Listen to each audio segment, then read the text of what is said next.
सभा उदयजी इथं आता आल्यानंतर नवीन फंडा चालू झाला, म्हणाले फोन लावा लगेच फटाफटा. आता तुमचा फोन लागलाय. इथं फलटणची MIDC आहे ती, त्याची अजून त्याचं एक्सपान्शन करायचं आहे, वाढीव MIDC करायची आहे, अधिग्रहित जमीन करायची आहे. काय होणार?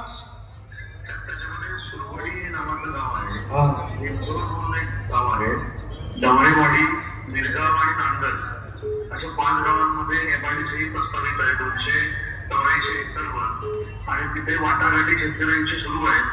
आता आपली निवडणूक संपली की मी स्वतः पाटणमध्ये जाईल, तिथं बैठकीत शेतकऱ्यांबरोबर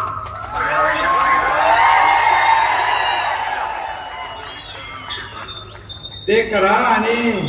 आणि यांचं म्हणणं आहे फलटण शहराच्या चारी बाजूला अशा प्रवेशद्वार भव्य दिवे उभारली पाहिजे. आपण जसं जुन्नरला करतोय तसं इथं पाहिजे. ते होऊ शकेल? ते करा. हा, शब्द देऊ ना एवढ्या लोकांच्या समोर. वा.